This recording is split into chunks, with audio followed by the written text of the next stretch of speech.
Bismillahirrahmanirrahim. Assalamu alaikum. Welcome to Ghar Publishers. Our slogan is redefining the geography of education through digital resources for conceptual learning. My name is Asim Yamin Khan, and today we are going to discuss Cohort Skill Up Mathematics Series Grade 4. The unit is 9. The title of unit 9 is Statistics and Probability. आज का जो हमारा last का topic है वो है review exercise पे। तो रिव्यू एक्सरसाइज 9 में क्वेश्चन नंबर 1 में कह रहा है observe the graph and answer the question given below. हमें इन क्वेश्चन के आंसर देने हैं। एक तो नंबर ऑफ स्टूडेंट्स दिए हुए हैं वर्टिकल साइड पे और हॉरिजॉन्टल साइड पे नंबर ऑफ क्लासेस दी गई हैं। वो कह रहा है what is the number of boys in class 4। Class 4 में नंबर ऑफ बॉयज के हैं, ग्रे ब्लू वाले बॉयज हैं, ग्रे वाले गर्ल्स हैं।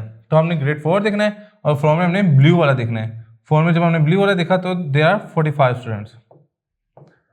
What is the total strength of grade 3। Grade 3 की टोटल स्ट्रेंथ कितनी है? ये ब्लू बॉयज का वो कितने 60। What is the difference in the number of boys in class 4 and class 2। Class 2 और क्लास 4 के बॉयज का डिफरेंस कितना है? क्लास 2 का ब्लू एरिया कितना है 40 और क्लास 4 का ब्लू एरिया कितना है 45। तो हमने क्या करना है 45 minus 40 which is equal to 5। ये देखें क्लास 4 का जो है हमारे पास 45 है और क्लास 2 का है वो 40 है। तो हमारे पास कितने बच्चे एक्स्ट्रा हैं? 5 बच्चे ज़्यादा हैं क्लास 4 में। Which class has the lowest number of boys. किस क्लास में सबसे कम लड़के हैं? तो देखें सबसे कम बार ग्राफ किसका है 1 का। तो हम लिखेंगे ग्रेड 1 में। Which class has the highest number of girls. किस में सबसे ज़्यादा गर्ल्स पढ़ती हैं? तो हाईएस्ट नंबर ऑफ गर्ल्स किस में? ग्रेड 3 में। क्वेश्चन नंबर 2 पे मूव करते हैं। The number of bedsheet manufactured by a factory during 5 consecutive weeks in a given below। कहता 5 हफ्तों में वो उन्होंने फैक्ट्री ने क्या किया बेडशीटें बनाई हैं, उनका डाटा नीचे दिया गया है। Draw a bar graph represent the above data. कहता है बार ग्राफ बनाए जिसमें अबव डाटा रिप्रेजेंट हो। देखें हम एक तरफ क्या रखते हैं वीक, वो हम कौन सा रखते हैं? ये फर्स्ट है, ये सेकंड है, ये थर्ड है, ये फोर्थ है और ये फिफ्थ है। अब हमने बार ग्राफ बनाना है तो बार ग्राफ हम स्टार्ट करते हैं, हमारा लिस्ट 300 है तो हम 300 से स्टार्ट कर देते हैं। यहाँ हम इसको 100 से भी स्टार्ट कर सकते हैं। तो देखें 0 100 200 300 400 500 600 700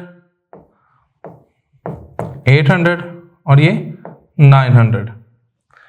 तो देखें फर्स्ट पे 600 है तो देखें हम ये 600 यहाँ तक आ जाएगा बार ग्राफ। सेकेंड वेव पे 850 है, ये 850 900 और 800 के दरमियान 850 होगा, यहाँ आ गया। थर्ड पे जो है वो 700 है तो ये यहाँ से मूव करके 700 पे आ जाएगा। फोर्थ पे 300 है तो ये 300 पे आ जाएगा और फिफ्थ पे कितना है 900 तो ये 900 पे आ जाएगा। इसी तरीके से हम क्वेश्चन नंबर 3 का भी बार ग्राफ ड्रॉ कर सकते हैं। क्वेश्चन नंबर 4 में कह रहा है इन अ क्रिकेट मैच में Umar hit a boundary 5 times out of 30 ball. 30 balls में उसने 5 टाइम्स हिट किया है। ही प्लेड जब वो खेल रहा था। Find the probability that he, वो कहता है प्रोबेबिलिटी फाइंड करें किसकी? हिट अ बाउंड्री, जब उसने बाउंड्री हिट किया है। तो देखें टोटल उसने हिट कितनी बार किया 5 टाइम्स और टोटल बॉल्स कितनी थी 30। तो ये क्या आ गया 1/6। 5 1 5 5 6 30। तो हम लिख सकते हैं 5/30 और 1/6। इसी का जो दूसरा पार्ट है वो कहता है does not hit a boundary. वो प्रोबेबिलिटी निकाले जब उसने बॉल्स को हिट नहीं किया। हम कह लेते हैं कि प्रोबेबिलिटी जो है वो टोटल कितनी होती है 1। सर्टन का वो 100% उसने हार्ड बॉल पे हिट किया तो 1 होता। तो हमने लेट्स सपोज कर लिया कि वो टोटल कितनी है 1। जितने भी उसने हिट किया वो कितनी है 1/6। हम इसको माइनस कर लेते हैं तो ये एलसीएम लेंगे तो 6 आ जाएगा। 6 1 6 -1 तो ये क्या आ जाएगा 5/6। ये प्रोबेबिलिटी कि उसने बाउंड्री हिट नहीं की। समरी देख लेते हैं। समरी में कह रहा है a bar graph use bars to represent data. Bar graph bar को डाटा को रिप्रेजेंट करने के लिए यूज होती है। The scale tells how much और how many each bar stands. कहता है जो स्केल तुम्हें बता रहा था कि हर एक का वो जो वैल्यू है वो क्या है। Bar graphs are mainly classified into 2 types. 2 types में ये बार ग्राफ हम उसको डिफरेंशिएट करते हैं, क्लासिफाइड करते हैं, एक वर्टिकल में और एक हॉरिजॉन्टल में। जो डबल बार ग्राफ होते हैं is used to compare 2 similar set of data. 2 similar set of data को कंपेयर करने के लिए बार ग्राफ यूज करते हैं। Each set of data is graphed separately, हर जो डाटा सेपरेट होते हैं but on the same grid, लेकिन सेम ग्रिड पे ही होता है। Probability is the chance, probability एक ऐसा चांस होता है दैट समथिंग विल हैपन, कि कुछ चीज हो सकती है। इट टेल अस, ये हमें बताती है how likely an event will happen, कि कोई इवेंट कितना हो आने, उसके आने के चांस कितने हैं। इम्पॉसिबल का मतलब है कि उसके आने के कोई चांस ही नहीं है।